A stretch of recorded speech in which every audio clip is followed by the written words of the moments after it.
Halo, selamat pagi para Stockbit sekalian, para investor dan trader. Udah record lagi mas? Yo, mikanya gak record, rugi.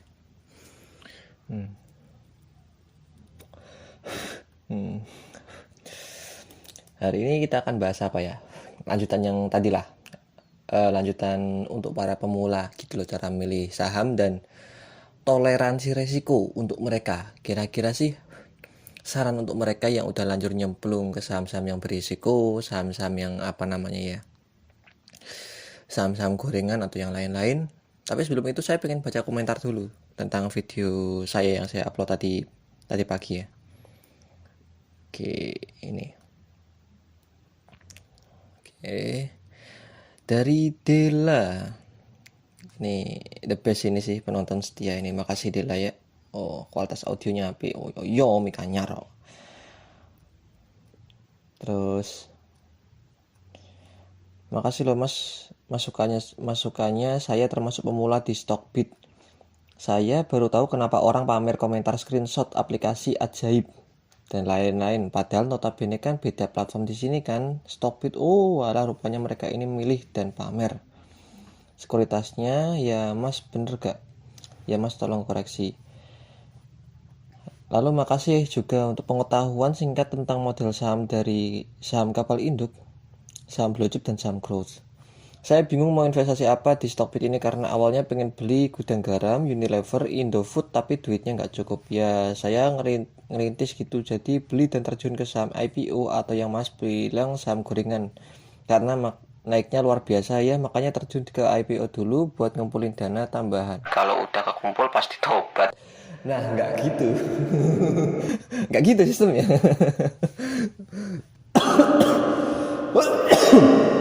Kakean rokok aku ya. Ya, jadi gini ya. Satu, saya nggak ada masalah sama sekuritas apapun. Kecuali jika sekuritas itu aneh-aneh, entah dia nggak mau bayar pajak ke bursa efek atau ke OJK, itu baru wajib dihindari. Sekuritas yang nguntal duitnya sendiri, yang makan duitnya sendiri gitu loh. Dua, sekuritas yang dia itu transaksinya lelet, transaksi real time, mau real time tapi biayanya kebesaran. Ada loh sekuritas yang kalau kalian nginapkan dana sebulan gak ada transaksi, kalian dikasih pajak. Itu sekuritas brengsek, kukira dia itu mewajibkan kita untuk setiap hari itu ada trading, terus gak boleh jangka panjang. Aku pernah install aplikasi sekuritas itu, gak saya bilang namanya apa. Pokoknya sekali kalian nemu sekuritas kayak gitu, uninstall, keluar aja. Kalau kalian dikasih biaya bulanan. Duh, tapi saya dapat biaya mas 15.000 sama 10.000. Itu biaya materai, beda lagi. Itu kebijakan langsung dari bursa efek. Untuk kalian yang transaksi di atas 10 juta, total transaksi. Ibaratnya kalian jual beli dalam sehari, walaupun dana kalian cuma 1 juta, tapi kalian lakukan itu dalam waktu 1 hari aja. Total ada 10 juta, itu kalian dapat materai 15.000 atau 10 ribuan. Gitu. Kalau biaya inap nggak ada, tapi ada orang yang sekali beli beratnya 10 juta gitu, terus dia inapkan, nggak ada transaksi sama sekali. Lah, sebulan itu dia dapat fee 10 sampai 30 ribu loh. Gara-gara gak ada transaksi sama sekali. Itu seakan-akan broker itu pengen kalian transaksi terus gitu loh. Biar dia dapat masukan dari fee.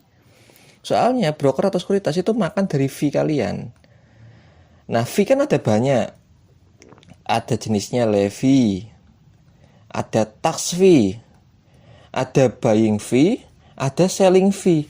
Fee itu ada banyak gitu loh. Ada banyak, setiap transaksi kalian nanti ada fee-nya gitu loh. Entah buat transaksi di warrant, untuk rights, entah untuk dividen, itu termasuk jenis transaksi dalam bursa efek. Dan itu semua ada pajaknya. Nah, kita bulatkan pajaknya itu menjadi dua aja, yaitu buying fee yang biasanya sebesar 0,25% dan selling fee sebesar 0,35% gitu. Nah mas, tapi sekuritas saya besar sekali mas. Dia punya fee sebesar 0,5 untuk pembelian dan untuk selling 0,75. Yes, Anda pakai sekuritas yang sama dengan saya berarti kalau Anda bilang kayak gitu. Karena apa? Saya juga pakai sekuritas itu dan itu adalah sekuritas core saya, sekuritas pertama saya. Masih saya pakai sampai sekarang dan dana terbesar saya di situ. Sekuritasnya cukup aman, tapi saya nggak masalahkan kok. Kenapa? Lewong cuma 0,5% loh. Lewong targetku kan jangka panjang. Targetku itu naik saya pegang sampai 5 tahun, 10 tahun. profit ratusan persen. Mau pengen profit ratusan persen kok takut sama fee 5%, 0,5% gitu loh. Nggak ngaruh maksudku. Gitu. Nah, untuk seorang orang-orang yang pamer profit, ini alasan juga kenapa apa ya? Saya nggak pernah pamer profit ke kalian. Saya trading sudah berapa tahun ya? 9 tahun lebih kayaknya. Hampir nginjak 10 tahun. Apa pernah saya pamer ke kalian profit? GTBU pernah, tapi saya termasuk kecewa kemarin. Kenapa kok pas aku GTBU itu upload profit? Yang saya maksud itu bahwa semua orang itu punya plan. Kadang aku bisa keluar duluan daripada kalian gitu loh.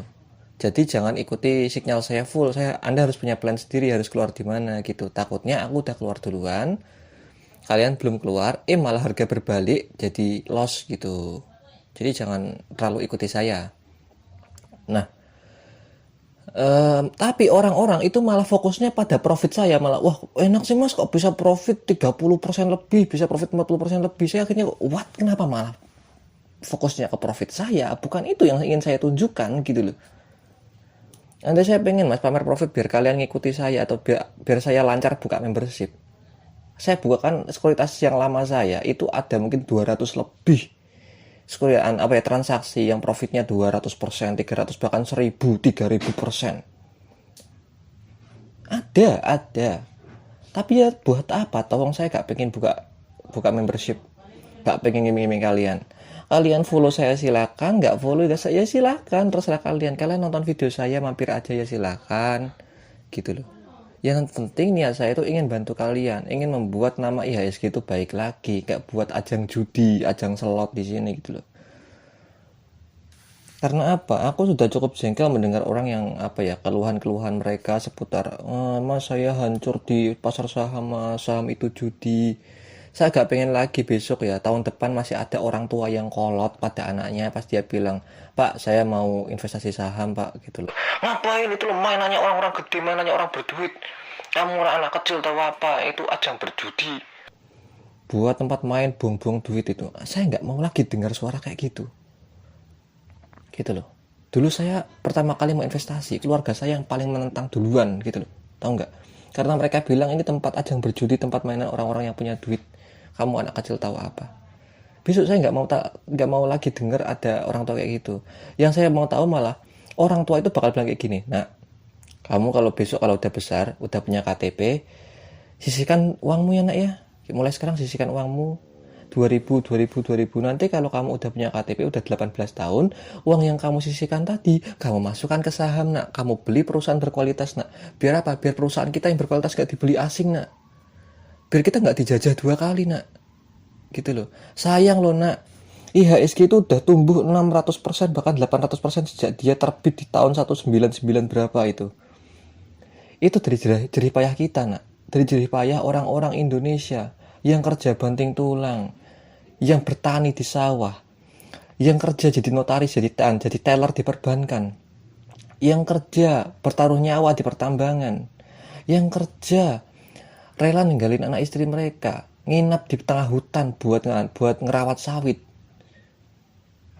Mereka mereka nyawa mereka nak, buat untuk perusahaan mereka tambah besar gitu. Tapi apa yang nikmatin asing nak, kita cuma nikmatin 1 juta, 2 juta, 3 juta. Tapi transaksi yang menaikkan kekayaan mereka berkali-kali lipat, naik 600%, 800%, itu yang nikmati asing nak. Sayang nak, jangan lagi kamu nak ya, jangan dijajah 2 kali. Cukup nenek sama kakek aja yang dijajah sama asing nak, kamu jangan. Itu yang pengen saya dengar. Kenapa nggak ada suara seperti itu dari orang-orang tua? Karena apa? Karena rata-rata orang yang masuk ke saham itu pasti kalau nggak diajari buat cuan jangka singkat, diajari masuk gorengan. Gitu loh. Janganlah kebanyakan gorengan, kolesterol. Ora iso mati tuwek kon kok. Come on. Fuck! Oh shit! Oh shit! Oke. 2. Saya bingung mau investasi apa di Stockbit karena awalnya pengen beli gudang garam Unilever Indofood. Nah, jangan 2 ini jangan. Klik. 2 ini jangan. Nah, ini nanti masuk ke pembahasan salah satu jenis saham di IHSG. Kemarin kan aku bilang ada 5 ya. Enggak, itu karena penjabaran jangka singkat aja. Karena di IHSG itu sendiri ada 16 jenis saham sebenarnya itu. 16 jenis saham. Yang baru saya kenalkan kan 5 ya. Saham saham apa ya? Saham kapal induk, saham blue chip, saham growth, saham cyclical, sama saham gorengan gitu. Nah, gudang garam Unilever ini termasuk salah satu saham jenis Dead Star atau bintang mati. Kalau Indofood sih nggak masalah, cuma Indofood ini dia itu termasuk apa ya, saham yang slow grow. Slow grow. Dia termasuk pemimpin pasar. Tapi kalau yang blue chip saya lebih suka masukin yang ICBP. Itu loh. Dia Indofood juga, tapi Indofood yang paling giat ekspansi, Indofood yang bagian core bisnisnya. Dia yang produksi Indomie, yang produksi bahan-bahan apa ya? Bahan-bahan produk-produknya lah, kayak Bogasari dan lain-lain. Sedangkan Indofood dia itu inti dari grup Indofood itu sendiri, dia bagian pusat yang produksinya, kayak bagian lahan sawitnya, lahan ternak susunya, lahan tepungnya, itu Indofood. Sedangkan produknya yang kayak Indomie dan lain-lain dan kawan-kawan itu ICBP. Gitu. Jadi kalau kalian mau investasi ke Indofood, lebih baik pilih ICBP daripada Indofood. Walaupun memang dividennya lebih besar IEDF sih. Tapi pergerakannya sangat lambat menurutku. Pertanyaannya, kalau kalian udah pegang saham blue chip yang gerakannya lambat juga, sama saham apa ya, saham kapal induk yang gerakannya lambat juga, ngapain juga pegang dua dua kapal induk atau dua blue chip kan gitu loh. Ya enggak? Gitu. Dia jenis saham slow grow mas, INDF itu. Lebih baik ke ICBP. Kalau ICBP itu termasuk saham blue chip dia. Oke. Nah, gudang garam sama Unilever ini termasuk salah satu saham apa namanya? Dead Star. Dead Star itu adalah saham yang udah lewat masanya. Saham yang udah lewat trennya. Ibaratnya saham yang udah terlalu besar kan. Dia tumbuh terlalu besar. Sampai akhirnya stuck, gak bisa ekspansi lagi. Udah terlalu besar produknya. Kemudian dia udah lewat zamannya mas. Udah banyak pesaing-pesaing baru yang muncul yang apa ya, menggeser produknya. Karena apa? Unilever produknya terlalu mahal. Udah muncul pesaingnya, produknya lebih murah, kualitasnya lebih bagus. Akhirnya orang-orang lebih milih memakai pesaingnya itu. Endingnya apa? Unilever labanya drop. Apalagi secara segi saham ya, dia itu udah nggak bisa ekspansi lagi, nggak bisa buka produk baru lagi gitu loh. Beda dengan pesaing-pesaingnya, kayak es krim yang lain, produk makanan yang lain, itu masih bisa ekspansi lagi karena mereka grower gitu loh, masih saham yang bertumbuh. Masih bisa bakar-bakar duit dan lain-lain gitu loh. Nah dari itu Indofood adalah perusahaan tua yang udah mulai ketinggalan zaman dan ketinggalan apa ya, udah mentok di situ. Akhirnya para investor pun udah mulai take profit, udah ngerasa kalau wah ini udah nggak bisa ada ekspektasi buat laba lebih besar lagi sih, labanya akan terus menurun karena apa? Udah perusahaan mati ini. Sama juga kayak Gudang Garam dan HM Sampurna, karena apa? Persaingan mereka ketat. Selain mereka ini udah banyak pesaing baru seperti rokok EC, dan rokok-rokok mentol kecil-kecil itu loh. Kalau orang bilang rokok cewek ya, mereka lebih suka pakai rokok itu, rokok yang sigaret kretek putih, bukan kretek putih, sigaret putih mesin ya, SPM, sigaret putih mesin. Kalau nggak gitu pakai vape gitu loh. Dan juga rokok-rokok sekarang itu rata-rata naiknya gila-gilaan dan mahal. Karena apa? Ada beban bea cukai. Nah, bea cukai itu yang gerus kos operasional mereka, mas. Jadi laba mereka itu seakan-akan kayak, wah ini harganya naik, pasti mahal. Ya enggak juga, karena kebanyakan tuh masuk buat bea cukai, gitu loh. Nah, bayangkan aja jika bea cukai terus naik, sedangkan persaingan mereka menghadapi rokok-rokok ilegal, menghadapi vape, menghadapi kampanye tolak rokok, dan juga mengalami pesaing-pesaing lainnya. Itu berat menurutku sih. Jadi menurutku untuk HM Sampurna, kayak Gudang Garam, itu bakal susah buat naik gitu loh. Kecuali kalau kalian ngincar dividennya aja, ya silahkan. Tapi untuk ngincar kenaikan harganya, menurutku susah. Gitu. Dan kedua, sayang banget baru baca info ini keburu nyangkut di PTBA. Enggak, pertanyaanku kenapa sih dari semua pemula itu rata nyangkutnya di PTBA gitu loh. Aku dulu juga pernah nyangkut di PTBA loh. Kenapa? Why ya? Kenapa pemula selalu tertarik pada PTBA? Dividen mungkin ya. Mereka tertarik sama dividen yang besar. Gitu. Ya. Nggak salah sih dengan dividen yang besar. Cuma jangan masukkan semua akun kalian. Ingat, partisi atau diversifikasi portofolio gitu loh. Nah, jadi 1 sama 2 ini itu untuk portfolio rendah resiko. Nah, PTBA itu termasuk apa ya, returnnya itu besar. Kalau kalian masuk di siklus atau di siklus yang pas, di musim yang pas, dia itu naiknya gila-gilaan loh. Aku berkali-kali cuan dari PTBA itu 100%, bahkan terakhir itu hampir 200% ya. 150-an enggak salah. Iya. Untuk sejenis siklikal, bukan kapal Indo ya, lupa.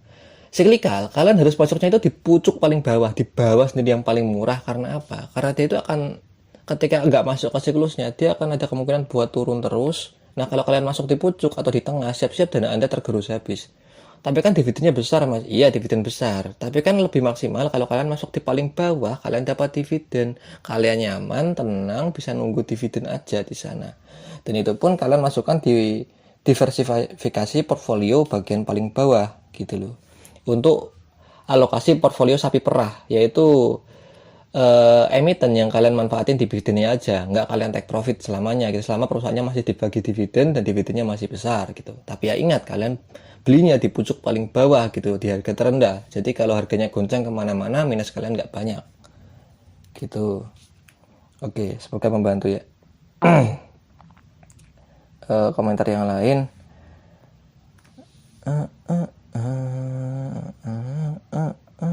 Oh ya, ini untuk analisa brand versus PGO. Oh ya, BTW di sini aku netral ya. Ini sesuai planku. Jadi buat kalian yang pendukung atau fanatik atau pemuja brand atau pemuja Pak Prayoga Pangestu, sampai ada aliran Pangestuisme, yaitu aliran pemuja Pangestu, di mana mereka itu selalu mengarahkan mata mereka ke brand dan apa ya, berjuang jihad untuk membasmi penghina brand dan penghina pemuja penghina Pangestu gitu. Mohon maaf, saya nggak ada niat untuk nyerang kalian. Ini murni dari plan saya. Ada orang yang minta saran, Mas, kalau brand sama PGO bagus mana? Nah, dari naluri saya, ya ini dari plan saya juga. Saya lebih suka PGO yang resikonya lebih rendah. Karena saham yang terlalu mahal, jauh dari ekspektasi. Biasanya kalau laba bersihnya terguncang dikit aja, menurunkan ekspektasi dari investor, itu akan guncang gitu loh. Nah, kemungkinan seperti itu akan sangat besar sekali untuk terjadi, makanya saya hindari resiko itu. Dan dari plan saya nggak ngejar kok profit yang mau 1000%, mau 200.000%, mau 1 juta %. Tapi resikonya tinggi sekali. Kembali lagi, saya di sini itu apa namanya, gunanya untuk membesarkan dana saya, bukan menghilangkan dana saya, apalagi membuat dana saya merugi dan meresikokan dana pokok saya. Saya melipatkan dana saya dengan cara yang rendah resiko gitu loh. Paham nggak sih? Paham dong gitu loh. Lah kalau saya udah terlanjur beli brand gimana? Ya, saya sarankan sih kalau kalian memang mau beli brand, kalian gunakan alokasi portfolio nomor 3, yaitu portfolio resiko gitu loh. Jadi mungkin cuma dapat 1 lot, ya nggak apa-apa lah gitu loh, nggak apa-apa.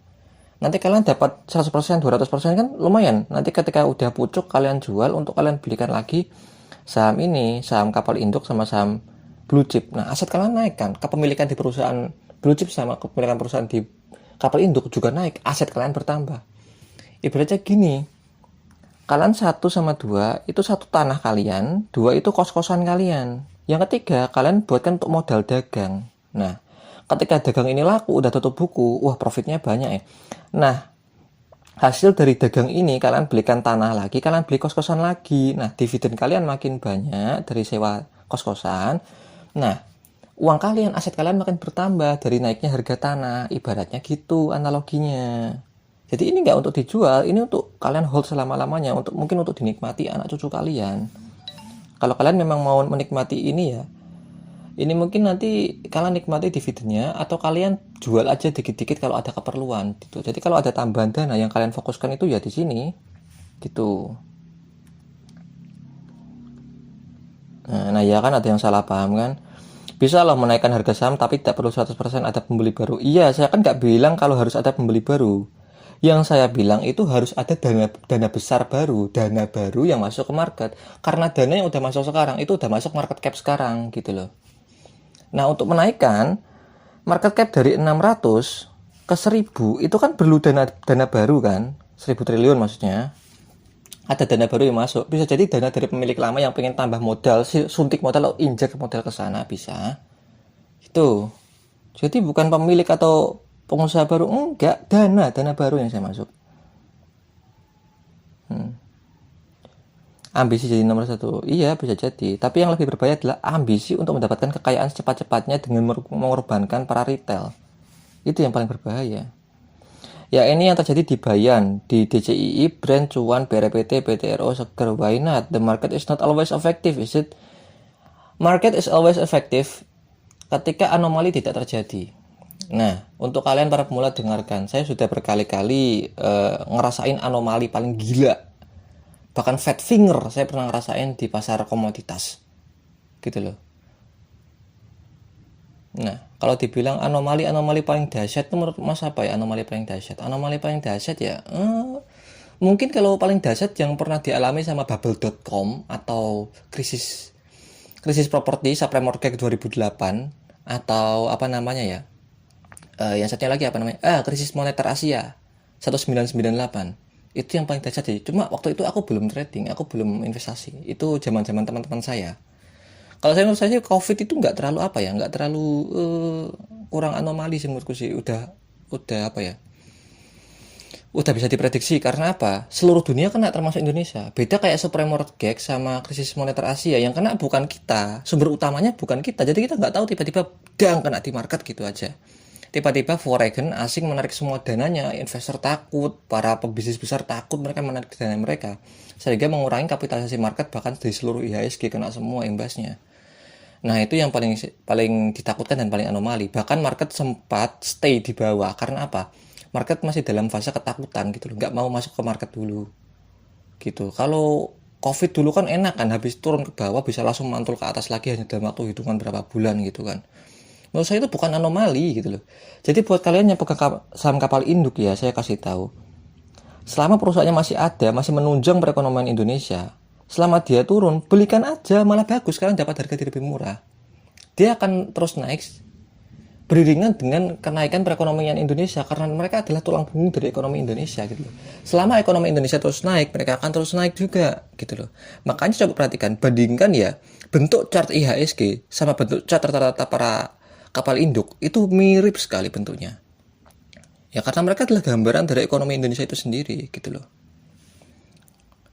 Oke, nanti kita teruskan. Kalian silahkan request aja. Kita mau bahas video tentang apa gitu. Nanti kalau saya cocok saya akan buatkan videonya. Kalau saya lagi ada waktu luang saya akan buatkan videonya gitu loh. Ya, segitu saja dari saya baca-baca komentar kalian ya buat ngisi kesibukan. Ya. Ya, terima kasih sudah menonton. Semoga bermanfaat. Semoga portfolio kalian membaik. Saya akhirin dan sampai jumpa di video selanjutnya.